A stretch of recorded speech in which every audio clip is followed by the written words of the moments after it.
Hello guys, good evening. तो है ना, मैंने आपको राजस्थान का परिचय कंप्लीट करवा दिया है। टॉपिक जिनको भी राजस्थान से डर लगता है, कोई बात नहीं, जितना इस चैनल पे करवाया जा रहा है उतना सफिशिएंट है ना। मैं चाहूँ तो 30 मिनट की 1 घंटे की वीडियो भी अपलोड कर सकती हूँ, बट मुझे पता है आप उसको देखोगे ही नहीं, बोर हो जाओगे। तो राजस्थान जी के थोड़ी थोड़ी डोज की तरह, जैसे थोड़ी थोड़ी दवाई देता है ना डॉक्टर, अगर आप बीमार रहते हो तो। और ऐसे ही 10-10 20-20 मिनट की वीडियोस ही मिला करेंगे आपको। ज़्यादा बड़ी वीडियोस इसीलिए नहीं दी जा रही है ताकि आप थोड़ी थोड़ी तो कम से कम पढ़ लो। और हाँ, आप लोग पढ़ो तो सही, समझ में आएगा, ठीक है। और बहुत इंपॉर्टेंट कंटेंट है ये, वरना करवाया नहीं जाता। तो देखो, हम सब लोग क्या करते हैं, पहले थ्योरी पढ़ाते हैं, उसके बाद क्वेश्चंस करवाते हैं। बट मैंने सोचा है हम पहले इस टॉपिक के क्वेश्चंस देखेंगे, उसके बाद में थ्योरी देखेंगे। बट ऐसा नहीं है कि सारे क्वेश्चंस यहाँ हो सकते हैं, क्योंकि इस टॉपिक के मैं कम से कम आपको 300 क्वेश्चंस करवाने वाली हूँ, ठीक है। कितने? 300। तो 300 एक वीडियो में करवाना पॉसिबल हो सकता है, बट 3 घंटे 4 घंटे की वीडियो बनेगी और आप लोग देखोगे भी नहीं, क्योंकि मेरे को पता है इतनी लंबी वीडियो राजस्थान जीके की कोई नहीं देखता। तो बेटर यही है कि इसमें मैं आपको 50 क्वेश्चंस करवाने वाली हूँ। ऐसे 50-50 के सेट में ये टॉपिक चलेगा। ये टॉपिक बहुत इंपॉर्टेंट है आपके सिलेबस में। मतलब लेब असिस्टेंट के सिलेबस में तो सेकंड नंबर पे दे रखा है कि राजस्थान के स्रोत। और बाकी ये टॉपिक हर जो जिनके यहाँ पे भी राजस्थान जीके हैं उनको पढ़ना तो होता ही है। इसके अंदर क्या होता है ना, कि शिलालेख के बारे में या प्राचीन सिक्कों के बारे में, मतलब राजस्थान के इतिहास के बारे में आपको कहाँ कहाँ से नॉलेज मिलती है, उस सब के बारे में बताया हुआ है, ठीक है। तो ये तो हो गया टॉपिक का इंट्रो। अब हम लोग इस टॉपिक से रिलेटेड जो क्वेश्चन है, मैं आपको 50 वो करवाने वाली हूँ। इस टॉपिक की पहली वीडियो कल अपलोड हो जाएगी, ठीक है। हर हर कोई देखना, ताकि आपको लगे सवाल पहले इसलिए करवाए जा रहे हैं ताकि आपको ये लगे अच्छा इससे सवाल बना था। मतलब क्वेश्चंस देखो सबसे पहले, उसके बाद में थ्योरी पढ़ोगे तो वो ज़्यादा इफेक्टिव होगा, ठीक है। तो देखो, पहला क्वेश्चन है, 1719 ईस्वी की किस प्रशस्ति में बापा को हारित ऋषि की कृपा से राज्य प्राप्ति का उल्लेख है? तो इसमें आपको ऑप्शंस गिवन है, जगन्नाथ राय की प्रशस्ति, नेमिनाथ मंदिर की प्रशस्ति, आर्थुना के शिव मंदिर की प्रशस्ति, या फिर वेदनाथ मंदिर की प्रशस्ति। तो इसके अंदर ऑप्शन भी करेक्ट हो जाएगा कि वेदनाथ मंदिर जो प्रशस्ति है, इस प्रशस्ति में बापा को हारित ऋषि की कृपा से मतलब राज्य की प्राप्ति, ऐसा इसमें लिखा हुआ है। सेकंड क्वेश्चन, अजमेर के दरगाह बाजार की मस्जिद के लेख में वर्णन है कि इस मस्जिद का निर्माण संगीतज्ञ तानसेन की पुत्री बाई त्रिलोकदीन ने किस सन में करवाया था? तो इसका निर्माण करवाया था 1562 ईस्वी में, 1762 ईस्वी में, या 1652 ईस्वी में, या 1625 ईस्वी में। तो ध्यान रखना 1652 ईस्वी में। अगर किसी को राजस्थान जी के बिल्कुल भी नहीं आती, और थोड़ा ऐसा है कि राजस्थान जी के मतलब बिना थ्योरी थोड़ा सा पढ़े मैं सवाल नहीं कर पा रहा, तो पहले इस टॉपिक की थ्योरी क्लासेस देख लेना, मतलब जिसके अंदर मैंने आपको समझा के और राजस्थान जी के पढ़ाई है, वो वाली क्लासेस पहले देख लेना। उसके बाद में आप क्वेश्चन आंसर देख सकते हो। ऐसा ज़रूरी नहीं है कि मैंने बोल दिया पहले क्वेश्चन आंसर उसके बाद थ्योरी, मैंने इसलिए बोला ताकि आपके माइंड में रहे। या फिर ऐसा कर सकते हो, पहले क्वेश्चन फिर थ्योरी फिर क्वेश्चन। अच्छा है ना, आपकी जी के 3 बार रिवाइज हो जाएगी। तो कोटा के निकट कर्णस्वर के शिवालय से प्राप्त 738 ईस्वी के शिलालेख में किस मौर्य वंशी राजा का नाम मिलता है? तो जो कोटा के निकट कर्णेश्वर के शिवालय से जो शिवालेख, मतलब शिवालय से जो शिलालेख मिला है, उसमें कौन से मौर्य वंशी राजा का नाम मिलता है? तो मान, धवल, चित्रांग या प्रबल। तो इसके अंदर ऑप्शन बी करेक्ट है, धवल राजा का। चित्तौड़ के समीप मानसरोवर से कर्नल टोर ने कौन सी ईस्वी का मानमोरी का शिलालेख प्राप्त किया? ये मानमोरी शिलालेख बहुत इंपॉर्टेंट है। ये वही शिलालेख है जब टोर जा रहे थे इंग्लैंड वापस, तो इन्होंने इसको बहुत भारी होने की वजह से क्या किया, समुद्र में फेंक दिया। तो ये है 702 ईस्वी में, 713 में, या 734 या 749। तो ये मिला है 713 ईस्वी में। क्वेश्चन नंबर 5 है, निम्न में से कौन सा कथन सही नहीं है ना? तो इसमें से आपको ये पूछा है कि गलत कौन सा है। तो कुंभलगढ़ प्रशस्ति से महाराणा कुंभा की उपलब्धियों की जानकारी मिलती है, ये सही है। पुष्कर के जहांगीर महल से 1615 ईस्वी का एक अभिलेख प्राप्त हुआ है जिसमें राणा अमर सिंह पर जहांगीर की विजय का वर्णन है, ये भी करेक्ट है। चेकली ताम्रपत्र से लगान बागड़ी भाषा व खेतों के विभाजन की पद्धति का पता चलता है, ये भी करेक्ट है। गोसुंडी का शिलालेख राजस्थान के झालावाड़ जिले से प्राप्त हुआ है, ये गलत है, ठीक है। और आपसे गलती पूछा गया था। क्वेश्चन नंबर 6 से 861 ईस्वी में संस्कृत भाषा में उपलब्ध किस लेख में प्रतिहार नरेश कक्कुट का वर्णन है? तो जो प्रतिहार नरेश थे कक्कुक, उनका वर्णन कौन से में मिला है? तो उनका वर्णन सिवाना के लेख में, नाथ प्रशस्ति में, कणस्वा के लेख में या फिर घटियाला के शिलालेख में। तो इसके अंदर ऑप्शन डी करेक्ट हो जाएगा, घटियाला के शिलालेख में। बेराट से अशोक के शिलालेख की खोज किसने की थी? तो कैप्टन कुक ने, कैप्टन मैक ने, कर्नल टोल ने या कैप्टन बर्ट ने। तो बेराट से अशोक के शिलालेख की जो खोज की थी वो की थी कैप्टन बर्ट ने। बेराट से अशोक के शिलालेख की खोज कब की गई? तो इसके अंदर 1828 ईस्वी, 1837 ईस्वी, 1813 ईस्वी, 1807। तो इसके अंदर ऑप्शन भी करेक्ट हो जाएगा, 1837 ईस्वी। वह शिलालेख जिसमें 62 श्लोक वेद वर्मा चित्तौड़ निवासी द्वारा रचित तथा बापा से लेकर समर सिंह तक के मेवाड़ शासकों का वर्णन है। तो इसके अंदर ऑप्शन ए है चीरवा का शिलालेख, बी है आबू का शिलालेख, सी है दिलवाड़ा का शिलालेख या उपरोक्त में से कोई नहीं। तो क्वेश्चन नंबर 9 के अंदर ऑप्शन भी करेक्ट हो जाएगा, आबू का शिलालेख। वह प्रशस्ति जो संसार में प्राप्त शिलालेखों में सबसे बड़ी है तथा 17वीं सदी की सामाजिक धार्मिक व्यवस्था जानने हेतु अत्यंत उपयोगी है। तो देख लो आप अभिलेखों वाला टॉपिक कितना इम्पोर्टेंट, और इम्पोर्टेंट क्यों नहीं होगा यार, अपने इतिहास के बारे में बताते हैं। और देखो सबसे पहले इतिहास शुरू करने का यही एक ही मकसद है कि राजस्थान का इतिहास लोग बहुतों को बोरिंग लगता है, बट ज्योग्राफी और आर्ट एंड कल्चर हल्का फुल्का वो पढ़ लेते हैं, राइट। तो मैंने यही सोचा सबसे पहले अपन इतिहास ही करेंगे, इतिहास को ही साइड करते हैं एक बार सलटा के, उसके बाद ही कोई और कुछ और देखेंगे।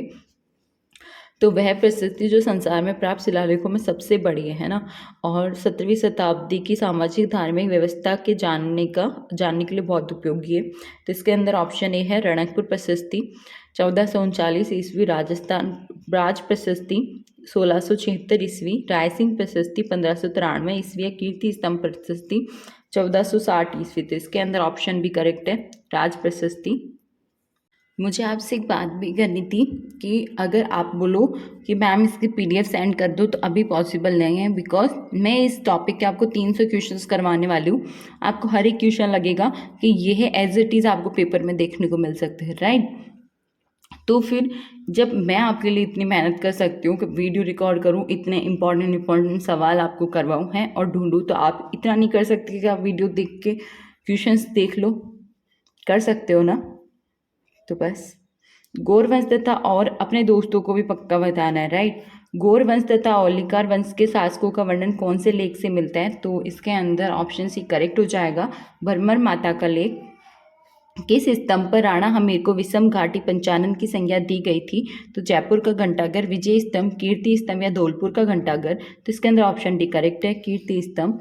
राव लूणकरण को कलयुग का कर्ण किस शिलालेख में वर्णित किया गया है? तो जो राव लूणकरण थे उनको कलयुग का कर्ण कौन से शिलालेख में कहा है? तो इसके अंदर ऑप्शन सी करेक्ट हो जाएगा, रायसिंह जूनागढ़ शिलालेख में। कीर्ति स्तंभ प्रशस्ति मेवाड़ के कौन से शासक के समय लिखी गई थी? तो जो कीर्ति स्तंभ है प्रशस्ति है वो महाराणा कुंभा के टाइम पे लिखी गई थी। बड़वा स्तंभ लेख के संपादकों में शामिल नहीं है। तो इसके अंदर ऑप्शन भी करेक्ट है, नागवर्धन। शासकों की यशोगाथा के साक्ष्य कहाँ कहलाते हैं? तो ये तो आपको सबको पता होगा, ताम्रपत्र, यशोगाथा, स्मारक या प्रशस्ति पत्र। तो ऑप्शन भी करेक्ट है। राज प्रशस्ति शिलालेख कब एवं किसके द्वारा स्थापित की गई है? तो इसके अंदर कुंभा 1436 ईस्वी, राज सिंह 1676 ईस्वी, अमर सिंह 1576 ईस्वी या अजीत सिंह 1438 ईस्वी। तो इसके अंदर ऑप्शन भी करेक्ट है, राज सिंह 1676 ईस्वी। नानसा यूप स्तंभ भीलवाड़ा का समय कितना है? तो इसके अंदर ऑप्शन भी करेक्ट हो जाएगा, 225। मानमोरी का लेख कहाँ से प्राप्त हुआ था? ये मानमोरी का लेख वही है जो ये बहुत इंपॉर्टेंट है, ठीक है। और इनको पता है टॉड साहब जब इंग्लैंड जा रहे थे उनको वजन लग गया रास्ते में और समुद्र में फेंक दिया, ठीक है। अब आप पूछोगे बट उन्होंने लिखा कैसे इसके बारे में? तो उनके पास में लेख तो थे ना कि इसके में ये है इसमें, इसीलिए ये मानमोरी का अभिलेख के बारे में हम लोग आज पढ़ सकते हैं। तो क्वेश्चन नंबर 19 के अंदर ऑप्शन बी करेक्ट हो जाएगा, चित्तौड़। राजस्थान में सर्वप्रथम किसके द्वारा पुरातात्विक सर्वेक्षण का कार्य किया गया था? तो वो शुरू किया था ACL कार्लाई ने। कुंभकालीन रणकपुर लेख में बूंदी का क्या नाम मिलता है? तो बूंदी का जो नाम मिलता है वो वृंदावती मिलता है। महाराणा उदय सिंह के जीवन के प्रारंभिक वर्षों की जानकारी से संबंधित ताम्रपत्र है चिकली ताम्रपत्र, पुर का ताम्रपत्र, विजन गांव का ताम्रपत्र या वीर सिंह देव के ताम्रपत्र। तो इसके अंदर ऑप्शन सी करेक्ट है, विजन गांव का ताम्रपत्र। राजस्थान के उदयपुर के पुरालेख संग्रहालय में उपलब्ध किस ग्रंथ से राज परिवार के वे की जानकारी मिलती है? तारीख राजस्थान, मुल्की भैया, सियाह हुजूर या हकीकत बही। तो इसके अंदर ऑप्शन डी करेक्ट है कि जो सियाह हुजूर है उससे राज परिवार के वे की जानकारी मिलती है। घोसुंडी शिलालेख कौन से जिले से प्राप्त हुआ है? तो चित्तौड़, उदयपुर, राजसमंद, बारां। तो ऑप्शन ए करेक्ट है, चित्तौड़। सारनेश्वर प्रशस्ति उदयपुर का किस समय का है? तो ऑप्शन डी 953 ईस्वी। राजस्थान में पोथीगर अध्ययन केंद्र खोलने में मदद करने वाला देश कौन सा था? जापान, संयुक्त राज्य अमेरिका, नॉर्वे या जर्मनी। तो इसके अंदर ऑप्शन ए करेक्ट है, जापान। राजस्थान का वह संग्रहालय जिसमें प्रथम विश्व युद्ध के समय ब्रिटिश सरकार द्वारा प्रदत्त हवाई जहाज प्रदर्शित किया गया था? तो Bikaner museum, Alwar museum, Kota museum या राजपुताना म्यूजियम। तो इसके अंदर ऑप्शन ए करेक्ट हो जाएगा, बीकानेर म्यूजियम में। मेवाड़ के गुहिल वंश की जानकारी मिलती है, तो मेवाड़ के गुहिल वंश की जानकारी आपको कहाँ से मिलेगी? तो ऑप्शन सी, सामोली शिलालेख से। जयपुर नगर की स्थापना की जानकारी किस ग्रंथ से मिलती है? तो जो जयपुर नगर की स्थापना की जानकारी है वो आपको बुद्धि विलास ग्रंथ से मिलती है। घोसुंडी शिलालेख में कौन से धर्म की प्रधानता बताई गई है? तो इसके अंदर शैव, जैन, भागवत या बौद्ध। तो भागवत जो धर्म है उसकी प्रधानता बताई गई है। विजयगढ़ यूप स्तंभ का प्राप्ति स्थल है बीकानेर, भीलवाड़ा, उदयपुर, भरतपुर। तो इसके अंदर ऑप्शन डी करेक्ट है कि जो विजयगढ़ यूप स्तंभ है वो कहाँ मिला है? आपको भरतपुर में मिला है। कीर्ति स्तंभ प्रशस्ति के रचयिता कौन थे? तो कीर्ति स्तंभ प्रशस्ति के जो रचयिता है वो थे कवि अत्रि व महेश भट्ट। चौहान नरेश के सिक्के जारी किए गए थे, तो जो चौहान नरेश के सिक्के हैं वो कब जारी किए गए थे? तो ऑप्शन बी 11वीं एवं 12वीं सदी के मध्य में। राजस्थान का साहित्यकार जो अबुल फजल के नाम से जाना जाता है ये तो हर कोई जानता होगा, राइट? ठीक है, अगर थोड़ी सी भी जीके पढ़ते हैं ना, कुछ कुछ सवाल तो ऐसे होते हैं कि हाँ इसका तो यही आंसर होना है। उन्हीं में से एक है कि जो राजस्थान का साहित्यकार है जो अबुल फजल के नाम से जाना जाता है वो है मुहम्मद नैन्सी। इसके अलावा भारतीय लिपियों पर पहला वैज्ञानिक अध्ययन करने वाले कौन थे? तो वैज्ञानिक अध्ययन करने वाले सर्वप्रथम थे GH ओझा। पाली से प्राप्त लेख है चीरवा का लेख, नाथ लेख, बीठू का लेख या चाकसू लेख। तो जो पाली से मिला है वो है बीठू का लेख। बड़वा ग्राम कोटा से कितने मोखरी युग अभिलेख प्राप्त हुए हैं? तो इसके अंदर आपका ऑप्शन डी करेक्ट हो जाएगा कि 3 अभिलेख मिले हैं। 1793 ईस्वी में रचित तारीख के राजस्थान नामक ग्रंथ के लेखक कौन है? तो इसके अंदर आपका ऑप्शन डी करेक्ट हो जाएगा कि जो कालीराम कायस्थ थे उन्होंने तारीख के राजस्थान नामक ग्रंथ के रचयिता थे। इतिहास संबंधी जानकारी प्रदान करने वाली पत्रिका या पत्रिकाएं क्या कहलाती हैं? तो प्रताप शोध प्रतिष्ठान पत्रिका या फिर राजस्थान भारती पत्रिका या फिर मरु भारती शोध पत्रिका या फिर उपयुक्त सभी पत्रिकाएं। तो इसके अंदर ऑप्शन डी करेक्ट हो जाएगा कि ये सभी जितनी भी पत्रिकाएं हैं वो इतिहास संबंधी जानकारी देती हैं। उत्कीर्ण अभिलेखों या खुदे हुए अभिलेखों के अध्ययन को क्या कहा जाता है? तो पेलियंटोग्राफी, पेलियोग्राफी या एपिग्राफी या एपियंटोलॉजी। तो इसके अंदर ऑप्शन डी करेक्ट हो जाएगा, एपिग्राफी। हर्षनाथ मंदिर की प्रशस्ति कौन से जिले से प्राप्त की गई है? तो सीकर, झुंझुनू, हनुमानगढ़ या नागौर। तो इसके अंदर ऑप्शन ए करेक्ट है, सीकर। ऐतिहासिक प्रमाणों, दस्तावेजों, पत्रों, मुगल फरमानों एवं हस्तचित्रित तस्वीरों के एल्बम के अध्ययन हेतु संग्रहण स्थित है। तो इसके अंदर कहाँ पे संग्रहण स्थित है? तो चंदन महल जोधपुर, खेतड़ी महल झुंझुनू, राजस्थान राज्य अभिलेखघर बीकानेर या कोई नहीं। तो क्वेश्चन नंबर 42 के अंदर ऑप्शन सी करेक्ट हो जाएगा, राजस्थान राज्य अभिलेखघर बीकानेर। कहाँ के सिक्के तमंचा शाही कहलाते थे? तो देखो सिक्कों वाला टॉपिक ऑलरेडी मैंने एक बार करवा दिया है, आप प्ले लिस्ट में जाके देख सकते हो, है ना, जिसमें सिक्वाल राजस्थान जीके बुक करवा रही थी, बट उस पर रेस्पॉन्स अच्छा नहीं आने की वजह से उसको बीच में ही छोड़ना पड़ा। बट टेंशन ना लो, अभी जो सीरीज चल रही है वो कंटिन्यू रहेगी, और जो इसके अंदर है सिक्के आएंगे तो मैं वापस से करवा दूंगी, वो कोई दिक्कत नहीं है। ओके, तो कहाँ के सिक्के तमंचा शाही कहलाते थे? सवाई माधोपुर, दौसा, जयपुर या धौलपुर? तो धौलपुर के जो सिक्के थे वो तमंचा शाही के कहलाते थे।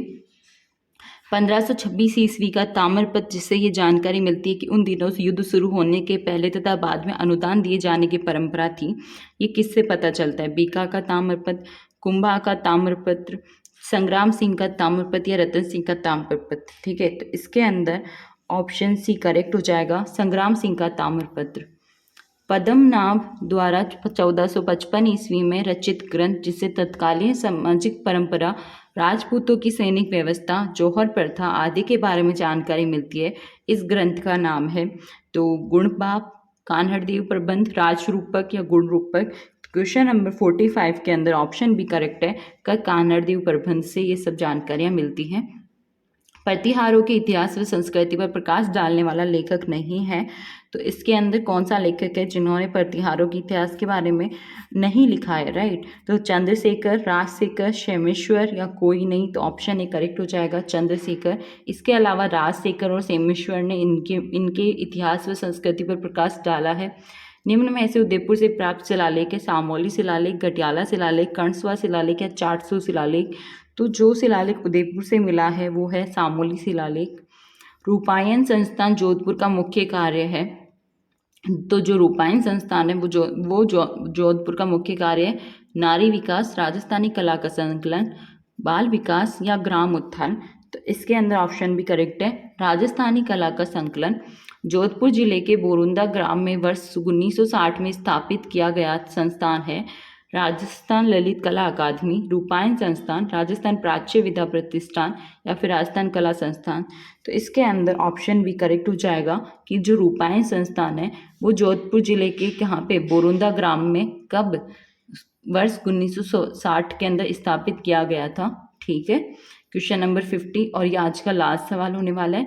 इसके बाद में नेक्स्ट क्वेश्चन अपन नेक्स्ट वीडियो में देखेंगे। देखो 300 सवाल करवाना बहुत बड़ी वीडियो बन जाएगी, और आप लोग नहीं देखोगे तो फिर मुझे मतलब मैं क्यों ही इसके लिए इतनी मेहनत करूँ? राइट, तो 50 क्वेश्चंस की वीडियो जितनी भी बनेंगी मैं आपको करवा दूंगी, बट और अगर आप लोग चाहते हो कि मैं 1 घंटे में जितने उतने करवा दूँ, मैं वो भी तैयार हूँ, बट आपका उस लेवल का रेस्पॉन्स आना चाहिए। मैंने कल भी देखा, कल लाइव क्लासेस हुई थी, 1 बच्चे 2 बच्चे मतलब रिप्लाई कर रहे थे, जुड़ 4-5 लोग रहे थे, जबकि अपने चैनल से इतने कम लोग भी नहीं जुड़े हुए। राइट, उन लोगों को भी जुड़ना चाहिए, बट वो लोग क्या करते हैं? रिकॉर्डेड फॉर्म में देखते हैं।